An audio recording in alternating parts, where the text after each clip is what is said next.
Good morning, good afternoon, and good evening, folks. Hey, welcome to another episode, a special episode of the Marketing in Practice podcast, the podcast where I get to simplify the marketing and the mindset so you, the chiropractor, can increase your income, your impact, and your enjoyment in practice too. So why is this episode special?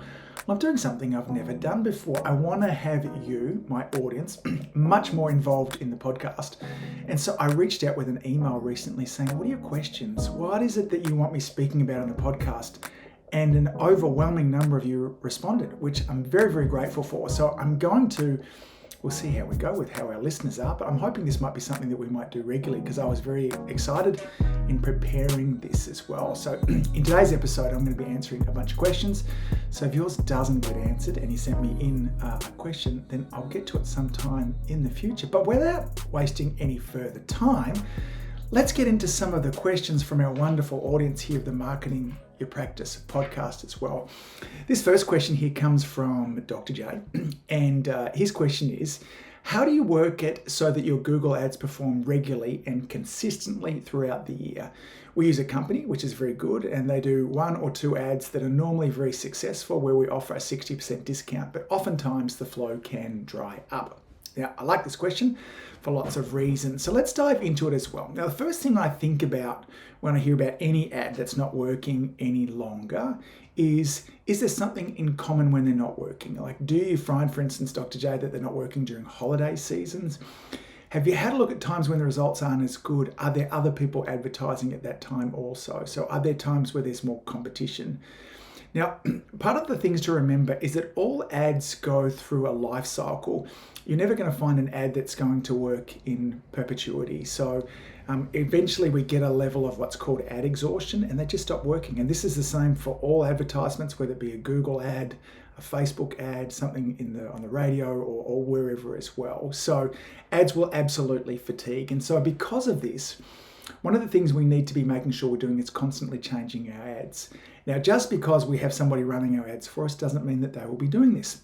Often, the care that we get from ads agencies that are managing this is not great, which is why sadly we need to have an element of control or at least oversee our skill sets ourselves as well. So I would be looking first of all, what's happening when they're not working? Is there something specific in terms of time-wise? Has the offer changed as well? Is it a busier time of the year?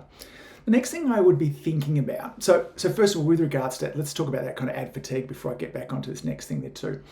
One of the easiest ways for you to be varying your ads is to just make them seasonal. Like, we've got a winter special, a summer special, an Easter special, a Christmas special. And that's all we need to do. And you'll see this in common with many of the advertisers that you have.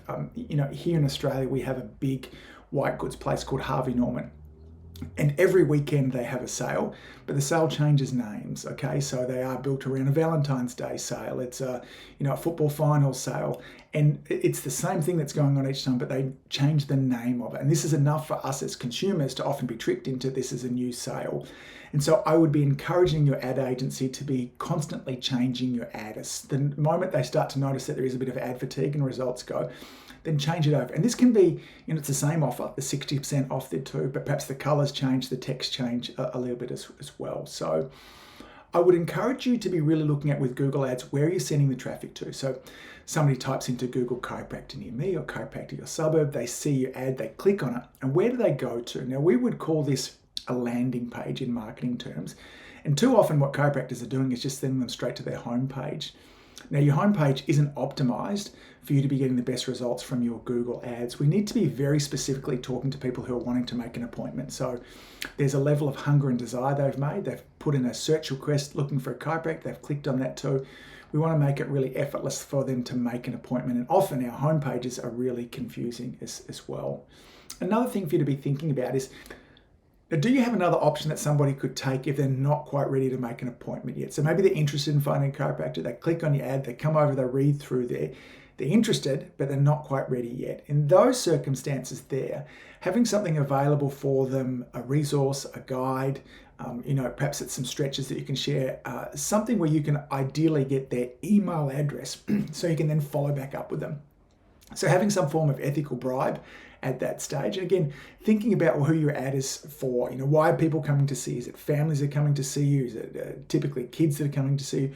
What could be a resource that might be helpful for this person that they might not be ready to make an appointment yet, but maybe they're prepared to give you an email address, okay? That's something worth setting up there too. The ad copy itself, I find interesting because I did a podcast episode number 309, Dr. J, you might want to go back to, okay? And I talk about there the challenge of free, what happens when we give for free. And not that you're giving for free, but you're talking about a discount. And a 60% discount is a significant discount. But we tend to think that the only reason that patients don't come and see us, or the greatest reason that we can get them to come and see us, is by discounting our price. There are numerous hurdles why patients don't come and see us, and one of them is price. But there are other things that we need to think about as well. Is there time constraints? Can you let them know that you're efficient, you're on time? Is it location and accessibility? You need to communicate that. Are there things that you can do to build trust and credibility? I would encourage you to go back to episode 309 because I go through a number of these things that in our advertising, if we don't want to be giving discounts, but we want to be encouraging people to come in, there are a number of hurdles. There are a number of things that we can do to really encourage people to come in, okay? Big picture, Dr. J, what you really need to be thinking about here is what's often referred to, and this is a computer term, as redundancy, okay? So back in the early days when we used to make computers and the chips inside of our computers, if something failed on the chip, the whole computer failed. And then what they started to do is they started to build in redundancy. So they said it had a single point of failure. Most of us as chiropractors have a single point of failure with regards to how we get our new patients. Is it internal referrals, Facebook ads, or Google ads, as in this case here? And we need to be starting to build in redundancy, other areas, because you will find at different times, regardless of what sort of advertising that you're doing, is that things change and fluctuate, and what worked last year often doesn't work this year. And if we have multiple streams of new patients coming in, if we're working at our internal referrals, if we've got a great relationship with other health practitioners in our area, if we occasionally do some screenings and we have our Google ads and we've got great social media, then when one of them stops to work, it's not as big a challenge for our practice as well. So I would be encouraging, as well as looking at all of those steps with regards to your Google ads, start to build in some redundancy. That means that if one of them fails, the whole system doesn't crash. All right, question number 1. Dr. J, I hope that's helpful for you.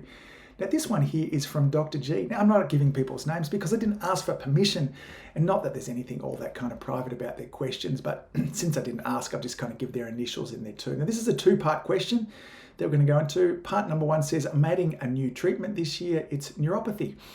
What would be some of the best marketing strategies to get it going? So great question. So again, maybe if this is not neuropathy, but you're adding in, maybe you're doing some laser or shock therapy, or maybe it's a new technique. What you're introducing something new into the practice, and you want to market it and you want to reach more people, okay?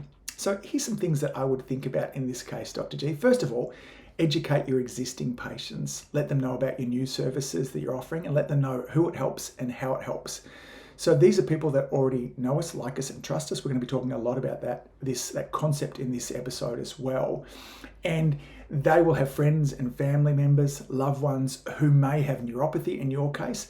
And once they know that you can help them, they're likely to be able to refer to you if you've already built up that goodwill. Now, you could be sharing this message with your existing patients on social media, via email, on your website, and of course, you should be doing in-house one-to-one, and your front desk should be talking about it. You could put some posters up on the wall or write on the whiteboard, hey, listen, we're also helping this. Again, talk about who you help, what kind of people they should refer in. And again, one of the questions that you could ask after having these conversations is, if somebody says, oh, I've got an aunt that has that, then maybe you could prepare some vouchers and say, listen, we've got some vouchers at the moment because we're really just growing this part of our business. Instead of initial consultation being $147, hand this on to your auntie, and she can get a checkup for whatever price that you want to do as well, okay? So begin with educating your existing patient base first. Next, I'm going to go through a series of other things in no particular order here that you could be doing all of or none of as well. This is perfectly set up for what's often referred to as content marketing. So this is creating educational content that provides solutions, options for people who are suffering from neuropathy. It positions you as an expert, and then throughout this content, it invites these people into your practice. This sort of content you'd want to be sharing across social media, across all the platforms. Just choose your platform. Now, typically, the people that are likely to be suffering from neuropathy tend to be an elder demographic, so Facebook would be perfect for this. So what are the solutions that they're looking for? What, the techniques that you use with most things, there is lifestyle advice that we can give people. We can talk about, other options for them. What are the questions, the burning desires that people with burning problems, people with neuropathy, they have often that too. But how can we start to help them? This will help to build trust for you. It'll help to educate your people, and it'll position you as an expert. This could be writing blog posts for you. It could be putting together infographics. It could be putting together an ebook. Or my favorite to do is just create short videos. Videos is the best way to get people's attention. Once we get the hang of creating a video, Dr. G, you can start to share short, helpful content on Facebook, speaking about neuropathy and giving people solutions. I'd really want to be optimizing my SEO, my search engine optimization. Now, this is something that I don't encourage chiropractors to do themselves because it's complex. A lot of the rest of it we can do. And if you're really into this, I know some chiropractors like to play with this as well. But I would reach out to somebody that does SEO, and I would pay them to make sure that your site is optimized for this. Now, I don't know that you need to have an ongoing retainer with someone, Dr. G, to optimize for this. But make sure that you've got articles written about neuropathy, videos about neuropathy, and that this is, there are things like kind of metadata and tags and all that kind of stuff that need to go through our website. But I would be employing somebody in the SEO world to make sure that my site came up when somebody in my area talked about, neuropathy solutions, or, what can I do to solve this sort of problem. Paid advertising, so Google ads, social media paid advertising can be incredibly effective. We'd want to target people on location because we don't want to be reaching people with neuropathy who are on the other side of the world.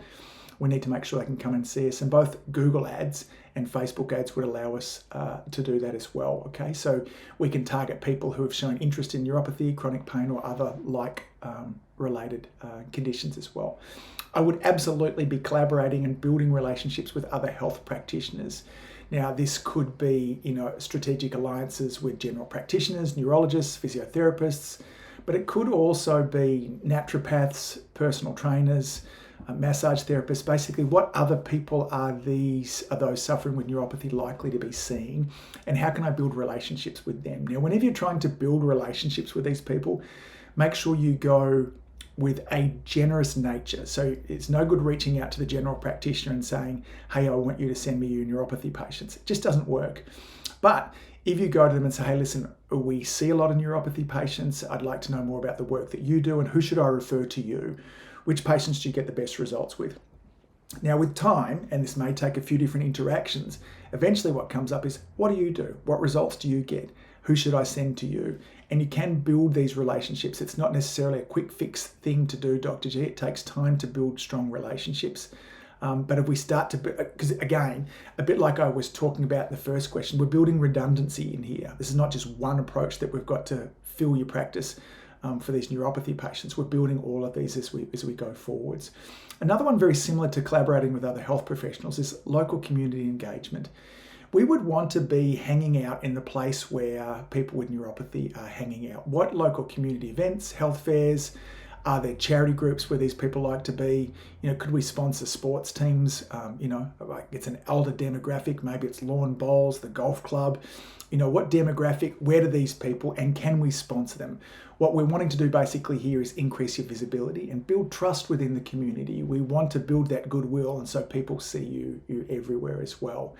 So there are a number of things that I would do if I was wanting to start to build more interest in a new service that we were offering. Okay. Now, the second part of Dr. G's question was, and it kind of builds onto it too, is that when a seasoned chiropractor, 13 years in practice, feels a slowing of new patients, what are the quickest ways to bring in new patients? Now, I always get interested in this word quickest, because it's a bit like saying, what is the quickest way for me to get rid of the pain? It takes what it takes. We're going to do, there's no reason to do it slowly. Let's do it as quickly as we possibly can as well. But whenever we try to go the quick fix way of bringing in new patients, invariably what we're doing is we're actually killing the golden goose. And what might give us short-term results won't give us long-term results. Now, if you're really, really in need of new patients, then I'm very sorry to hear that. And I really mean that, not from a smart ass point of view there too. But we got ourselves into that situation because we didn't follow marketing principles and we weren't consistent. And trying to instigate some kind of quick fix right now is only going to make things worse. So let's do this. First thing I would ask you is, why do you think that the new patients are slowing? What are you doing different, if anything? Now, maybe you're not doing anything different. And as we talked about before, there's fatigue in our marketing. So what worked beforehand might not work now. And so maybe it's just time to do something new, or maybe you've stopped doing what really worked. I really encourage many of my coaching clients to make a master list of the important things that they should be doing in their practice to keep it running well. So these things like, am I sending, doing new patient calls? Am I regularly running workshops? Am I regularly doing my marketing? Am I regularly running staff meetings? Because you can find that all of a sudden 6 months has gone and you're like, man, I haven't made any new patient calls. And it's not that you've done it on purpose, but this is just what happens. The world that we live in is full of entropy. Things just break down, and we need a system in place to make sure that we keep doing. So are the new patients dropping because you've stopped doing what worked in the past? Or is it just that you need to be starting to do something new? So that's the first thing, okay? Now, that being said, let's go into looking at marketing principles. Okay, now episode 314, which is a very recent one, is a deeper dive than this. So if I'm wanting to get more people coming into the practice, here's principle number one. The more people that know you, like you, and trust you, the busier and more effortless your practice will be. Now, what most people are looking for is marketing tactics. Hey, do I do a Facebook ad? Do I run a Google ad? Now, these are all things that need to be built on a solid strategy or a solid principle, okay? So I'm going to talk about principles in this one because then you can apply it to almost anything. And I'm going to go through the basics of how is it that you could have more people know you, like you, and trust you. Now, simply, how is it that people get to know us? It means we need to get outside our four walls. Now, this might mean we get out of our four walls, literally, by starting to build community relationships, meeting up with other health practitioners, sponsoring community events, going and meeting other businesses in our community. And in essence, there's ways that we can do this, even if you're an introvert. We can go into new businesses and ask about them. It only feels awkward when we're going in with the intent of trying to get new business and talk about us. It's sometimes, for many of us, difficult to talk about us. But we can absolutely pop into, one of the florists and say, hey, listen, I'm a chiropractor down the road. I noticed that you've been here. I want to find out more about what you do. Many of my patients often ask us about florists. What kind of flowers do you like making? And who's the ideal person for me to send to you?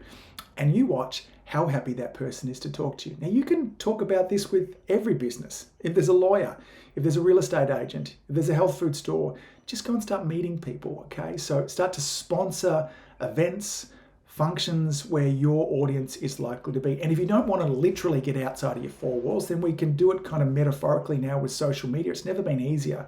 And that is through that content marketing that I was talking about before. We need to just show up. So consistent creating content, you'll see that consistency is one of the things that build trust. I'll talk about that in a moment. But remember, it takes time too. I've spoken about this previously, and this concept, Dr. G, which Google themselves and their engineers refer to as the zero moment of truth, which is how long does it take for somebody who doesn't know you to build enough trust where they're happy making an appointment. And what they've shown there is it can take up to 7 hours of content, okay, over 11 different interactions and preferably on 4 different locations. So maybe they see you on social media, on Instagram, check you out on Facebook, come over and look at your website, maybe get on your email list. And then eventually when they've consumed 7 hours of content, they're happy to do that. Now, for many chiropractors, if I read everything that you'd ever put out, there's not 7 hours of content there, okay? So the first step is know you. That means that we've got to put ourselves out there, either physically or digitally as well. Now, what about this next step, like you, okay? How do we get people to like us as well?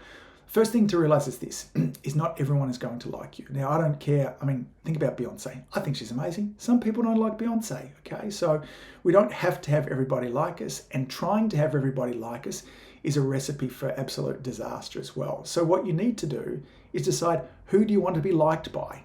Okay, now there are different groups of patients that we love looking after. If we decide, who do I love looking after? Who do I get great results with? And who can pay for my care? That's the first group of people that I would go about being liked by. Now, there are many ways that we can actually design being liked, but the simplest way to be liked is if we talk about what other people are interested about, okay? So, if I'm along at a party and I'm chatting to somebody that's a musician, if I just talk about music, okay, they're interested in that. They could talk about that all night, and maybe they get to the end of the night and say, man, that Angus was a nice character. It's because I talked about what they talked about. If I use their language, their words, what many of us do is that we want to just talk about chiropractic, and it bores people a lot of the time, even chiropractors, okay, when we're talking to other chiropractors. So we get liked by showing empathy and compassion and solving problems. This is a really good way to be liked. And so you decide, hey, listen, I would like to be liked by women aged 30 to 35. Okay, this group here, particularly those that are having young children at the time. And I'm going to work at solving the problems that go along with wanting to get pregnant, being pregnant, and post-pregnancy. And I'm going to create helpful content for them that makes life easier for them. I'm going to talk in their language. I'm going to be on the platform that they like to be on. Do those things, Dr. G, and you will be liked. The third part of that principle I talked about is trust you. How do we build trust? Well, we build trust by showing up consistently. This is important. We can't be sporadic. That doesn't build trust. We build trust by being generous, by showing compassion, by using the words of our audience. My mantra with this, and if you've been listening to the podcast for any time, any length of time, is you can get everything you want in life by just helping enough other people get what they want. Okay, now we need to go at this not in a manipulative type sort of like, I'm giving you this so you give something back to me. That doesn't work.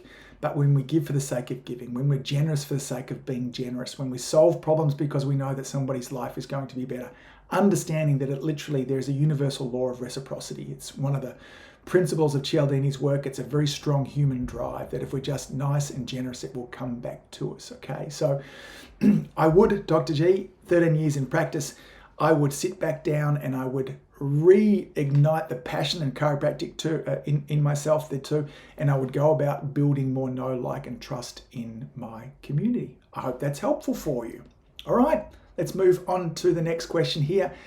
This takes a slightly different sort of direction. This is from Dr. B, not a marketing question, but it's a practice question, so they don't always have to be marketing questions. And you'll see as we go forward, some of them are kind of mindset, life questions as well. Here's what Dr. B's question is. I have a good and experienced small staff team. We work well together, but we're having reoccurring mistakes that happen, human error, and it takes its toll over time. Some are simple, others are more troublesome, like booking errors, incorrect collection of details, wrong appointment types, yet our systems are basic, easy to follow, simple to implement, and easy to train as well. It feels like an attitude issue or laziness, and I feel frustrated these errors reoccur, okay? We go through weekly meetings and monthly trainings and we review as much as possible. I get it, mistakes happen, but the excuses get mundane after a while. I would rather have consistency, so I'm starting to look for more automated options to help to reduce human error from our side. Now, this is probably something that we have all had challenges with from time to time, okay? Dealing with staff. It's interesting.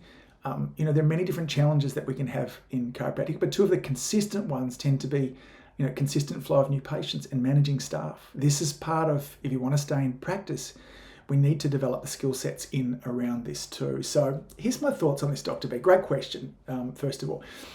My first assumption in these situations, it's easy for us to jump down the path of laziness, or that they're undertrained, some of those kind of versions as well, okay, or incompetence, lazy or incompetence as well, okay. Instead, let me tell a story. I once had an amazing woman work for me, Sandy, as a CA, one of my favorite CAs of all time, a gorgeous person. And in the initial stages with Sandy, we were running into some frustrations because she was never getting her jobs done, her tasks. We would sit down with our morning huddle, we would talk about what needed to be done, procedures for the day. I'd get to the end of the shift and they were never done. I'd go through it again and again. I would meet with Sandy. Sandy would go, look, I'll get it done this time. And I couldn't work out why Sandy wasn't getting it done. Now, after much toing and froing, what we realized is that Sandy had a really terrible memory, okay? So I'd give her the tasks to do. She would just forget to do them.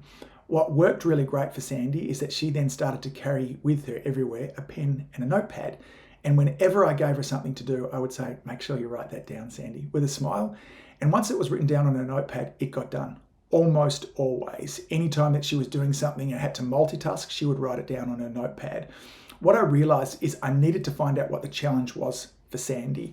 And so, Dr. B, there's a couple of things I would think about. I would meet back with the staff and I would say to them, we have trained on this numerous times and this mistake continues to happen. Tell me why. Get their feedback in it. Engage them in problem solving. Now, one of the things that we need to do in amongst this too is that we need to let them understand the importance of these tasks. Sometimes our staff doesn't see the importance of them, and just because we think it's important, we need to tell them, here's why we need to make sure that the names and details are right. Here's why it's important that I get the follow-up details so I can call them. Let them understand, get them engaged in the process. one of the things that really helps with job enjoyment is feeling like we have a level of engagement and control over what's going on. So my first step would be to reach out to them and ask them to problem solve it. We're still having this problem. Why is it? What can we do? Get them engaged in the solution. Now, if it continues to happen and it's happening across all the staff, again, often this is just one person might be to blame more than others. It's very likely that you have the wrong person in the job. Okay, now this is difficult as well, because then what we need to do is we need to performance manage this person. Now, I'm very generous. I'm an empath, and I'm okay with confrontation, but I don't go out of my way to do it. Now, the way I go about managing all of this stuff, Dr. B, is I will sit down with a person and say, listen, this is what success looks like. I need you doing tasks 1, 2, and 3. And then I give them, so what is the task that needs to be done? What does success look like? And what is the time frame? And I need this sorted, and I need success in this over the next 6 weeks, or this isn't the position for you. And then I will say to them, do you understand what I mean? In essence, people will get it, but what I'm saying basically is I need to make sure that you start to get these procedures implemented successfully, okay, over the next 6 weeks, or you're going to get fired. Okay, that's a nice way of me saying that. Now, I don't just leave it for the next 6 weeks after doing that. I check in weekly, and I'm continuing to slip and check as we go forwards. And each time I will remind them, great, we need to make this sorted by this date, or as I mentioned beforehand, this is not the job for you. Now, I also put this in writing as well, so they're really clear with it. Now, you would need to understand your employment laws over where you are, and so that you can go through. Here in Australia, depending on how long the staff person is with you, they might need written warnings, they might need verbal warnings. You need to make sure that you have just good communication going forward. So in summary, what I would suggest that you do is involve and engage the staff in the training and see if they can problem solve it. Let them know why it's important, share your frustration, okay? Second, after that, if that's not successful, we need to find out the root cause of the problem. Then we need to start to performance manage it. They need to understand the gravity of the situation, and that is, by this time here, I need to see this issue solved, or this is not the position for you. Do you know what I'm saying? This is not fun conversations for us to have. This is not pleasant conversations for us to have, but this is a real conversation that we need to have. And there's a lot at stake. Our patients, our practice, and our sanity as well. So, Dr. B, I hope that is helpful for you in having you solve the problem as well. All right. Next question here that does have another slightly different twist to it as well. This one here is from Dr. F, and she says, how do I get my mojo back for chiropractic? I love this question because I have been through this phase or versions of this myself. My first question that I would ask back to Dr. F is, why do you think it's gone? Now, this might take some real introspection from us. We might have to really sit down and think about this over the coming weeks as well. Sometimes journaling can be helpful. Taking a quiet moment, maybe when we're going for a run or an exercise, or asking ourselves this question before bed. Now, sometimes it can be, the answer. The answer is often very clear to us, but we just don't want to hear it. So there are many reasons why we might have lost our mojo, but often case, if we ask ourselves, our brain will give us the answer. Now, here's some possible things that I see with chiropractors that have lost their mojo as well, okay? The first thing is, many of you are just flat out tired, okay? You haven't had a proper break for years. And I see this often in women. They did have a proper break, but it was maternity leave. So it was very busy. They had babies, they raised kids, and they went straight back to work. There was no downtime in there. This is the challenge when you're self-employed. Yes, we might have 3 or 4 weeks holiday a year, but we go on holiday, it's not really downtime. We're worried about the business is still calling us. There's all those things going on. And so often what we need to do is we just need a rest. We need to put time in there so we can take some time off. And often it's a good chunk of time. So if you can't be taking, it's different for all of us. If you can't be taking 3 or 4 or 5 weeks off, then maybe you need to start really regularly scheduling some holidays. So perhaps it's 1 week a month for the next 5 or 6 months. Now, does this mean that your practice might take a little bit less income? Maybe, but as you get more re-energized, you might find that you're more attractive to the patients, more switched on, and you might find that you're busier there as well. But sometimes we need to actually disconnect so we can reconnect as well. The other reason I see why chiropractors lose their mojo is they're just not growing anymore. And by growing, I don't necessarily mean income-wise. By growing, I mean the practice is no longer a challenge. They've been doing the same thing over and over for years and often for decades. It horrifies me how many times I see chiropractors that just have made no changes in the way they approach things. Now, This is me. I like lots of freedom and flexibility, but maybe that's not for you as well. So for some people, doing the same thing over and over again is heaven. For others, it's hell. So when was the last time maybe you changed things up? So, it could be just, a lick of paint for the practice. It could be change of hours. It might be new furniture. It could be completely new branding. Maybe you want to have a rebrand and change the name of your practice there too. It could be different hours. As I mentioned before, maybe a new technique. It could be quitting this practice and starting a new one. Or if you're an associate, quitting this position and starting somewhere else. In many cases, it doesn't matter what you change. It's just doing something new. I think inherently as human beings, what we actually are is that we are programmed for change and expansion and growth. I think that's part of the human purpose, growth and expansion. And if we're not doing that, then oftentimes that's what a loss of mojo or burnout actually shows up with there. We're not challenging ourselves enough. We think we're burnt out, but what we actually are is bored because we've been doing the same thing over again and again and again. The other thing I often see too is that we've lost track of just how wonderful chiropractic is. And this is easy to do in this world that we live nowadays.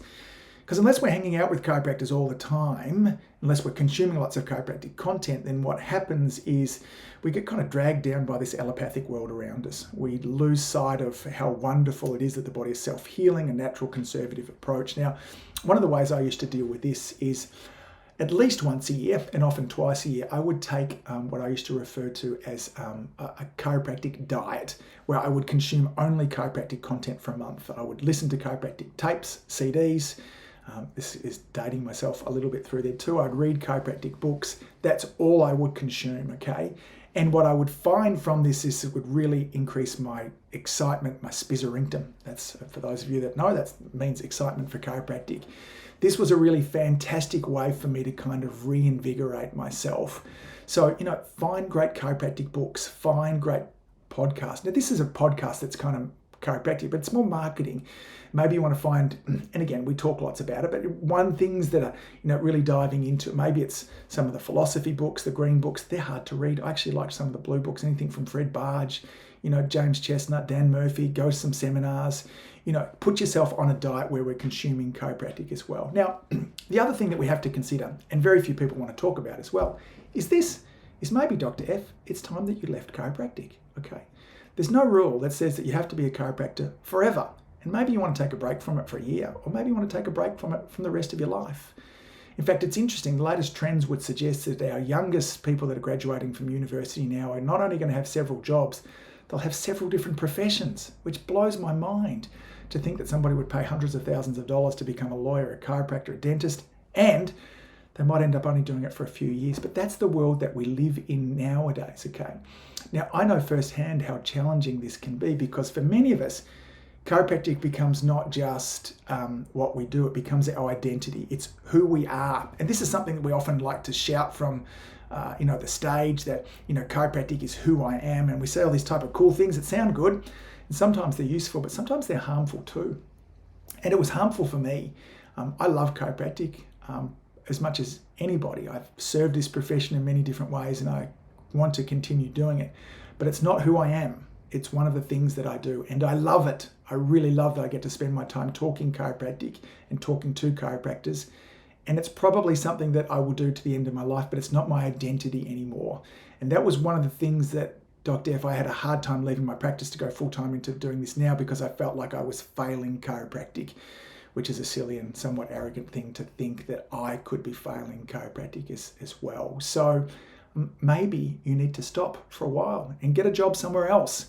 I've done that. I've worked in other industries, and I love chiropractic, but sometimes we don't know that until we actually step aside from it as well. So maybe it's time for you to leave. Now, this might not be something that you can do today, depending on your finances of what's going on, but you could start to plan for that. It's amazing what you might be able to do in the next 2 or 3 years, knowing that this is where you're heading. The alternative is that you stay in work, burnt out, lack of mojo, and that stress and anxiety leads to health problems, mental and physical, down the track as well. I think it's better to start planning and transition out of practice and into something that inspires you. And you can always come back down the track if that's something that you want to do. Dr. F, thank you for your question. I hope this helps you rekindle some mojo for chiropractic as well. All right, our last question for this episode is from Dr. A. And Dr. A asked this question: how do I launch my new practice? I've never actually launched a clinic before. It's always been a soft opening. I'm rebranding and I'm starting again a new city location, new clinic location and logo in a higher profile location than ever before. How do I do a big launch? What are the must-dos? What are the don'ts? What things are optional as well? First of all, Dr. A, congratulations. This is very exciting as well. Now, a lot of the advice that I gave a little bit earlier, Dr. A, would be really helpful for you when I talked about member marketing principles, know, like, and trust, all of that stuff. Okay, so build on that, and I'm going to talk about some other things as well. Let's talk more particularly here about the launch process. In essence, the launch or the opening of a practice is really just a big party. Okay, and when we think about this big party, there are multiple ways to do this. So there are no right or wrong ways. We like to put these rigid rules on things, and the truth is we live in a very free and flexible life. We want to work out what works well for you, Dr. A. I'm going to give you my thoughts here. But I would be planning around a particular event. Pick a day, a type with that too. But I would have the launch be at least a 30-day launch and probably a 90-day launch so you can continue the party on with regards to that too. The most important ingredients for this launch being a success is enthusiasm and excitement. Okay, all of the strategies that I will talk about in here will not work if they're not backed by enthusiasm and excitement. Okay, and I'll tell you why. Okay, let me be frank here. The thought of coming along to the opening of a chiropractic office for most people is torture. Okay, it's not fun. We don't want to go to openings of chiropractic practices on our weekend. Sounds like a terrible way to be spending our time. I'd rather be at the kids' sport, hanging out, playing golf, doing anything but that, unless you make it really exciting, unless you make it like a hell of a party, unless you make it so people want to be around there. So start with this. Pick a launch date for your party. When is it going to be? And then pick at least a month that it's going to continue on with. There's probably be a month preparation leading up to it and at least a month afterwards as well. You need to decide, Dr. A, what is going to make your launch worth attending? Is there going to be music, face painting, bands, screenings, health talks? Are you going to have a magician there? Food?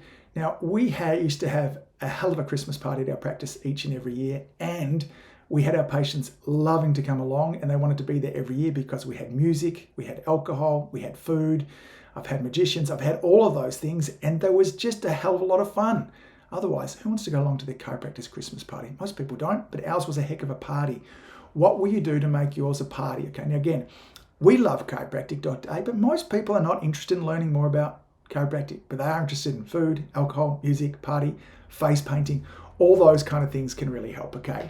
Now, you need to have a really good pre-launch teaser campaign. This is at least a month prior as well, where the whole focus is generating a buzz with this as well, okay? So there should be information on your website. You should be posting a lot on your social media challenges, letting people know what's going up. Hey, we've just booked a band. It's this band. Here's the music they've been playing. We've been thinking about getting a musician or a face painter. What would you suggest? Share snippets of the services that you offer. Start to introduce people to the staff if you have them. Show photographs in. Give people a tour around the practice while you're painting and setting it up. You can engage the community in the launch party itself. Start to survey them. You can do the same process when you're wanting to put together logos and stuff like that. Hey, I'm thinking about a logo. Which one do you think is better? This one or that one? Engage them in the process as well. So lots of teaser information that you're having. Consider partnerships and collaborations. What other local businesses, health professionals, fitness centers, even restaurants would be really well suited for cross promotion? Does the local gym want to be down there as well, handing out information about their gym and their studio so they can invite their peeps along also, okay? You could do the same again with restaurants. Maybe they provide some food. So, businesses will want to be involved in this if you're starting to pull together a crowd. And when you get everybody together, it can, make it an even bigger event as well. You should absolutely include a press release. Press releases is a free form of advertising. You want to reach out to local newspapers, radio stations, any kind of local press that might be happening. Okay, you could even do a letterbox drop, which you could put together a flyer and walk around the local streets there and pop these in people's letterboxes. Be sure to, whenever possible, to be making sure that you are looking for community involvement. So this could be right now, you participating in community events. Start to sponsor a local sports team or host a seminar, a webinar as well. Anything that you can do to start to get your name out there. Remember we talked about before about know, like, and trust. We need to start to get people knowing you, Dr. A. And so start to participate in these other events. This might mean as I mentioned before, when I talked about, collaborations, pounding the street, getting to meet people, asking questions about them and their business, and then inviting them, okay? And then finally, there is opportunities here for pay. So everything up until now, there's really nothing that we have to pay. This is all just sweat equity that we built up until now. But paid advertising is another thing that you could do. So you could do Google advertising, social media ads, local print ads, again, radio ads, television ads, all of those things are an option based on your budget as well. So Dr. A, the key here is enthusiasm and excitement as well, and make sure you make it into one hell of a party that people couldn't resist, so they want to come along for that as well. Folks, this is our first episode of Ask Me Anything questions, you being engaged with it as well. I hope this has been helpful. Can you do me a favor? If you found this helpful, can you reach out to me with an email or reach out to me on the socials and let me know that you love this? If you've got a question for a round 2 of this, then send it to me. I'll keep a hold of all of these, and depending on the success of this episode, this might be something that we do monthly, quarterly, who knows how often as well. As always, folks, thanks for all that you do. Keep saving lives. I look forward to seeing you back here real soon. Bye. If you've enjoyed listening to this podcast, you have to come and check out my Community Influencer program. It's my monthly coaching program where we take all this material and I'll work with you to help you apply it, implement it, and systemize it. The Community Influencer Group Coaching Program is designed to help you increase your practice income, impact, and enjoyment. Join me over at anguspyke.com/join. That's anguspyke.com/join. I'd love to see you there.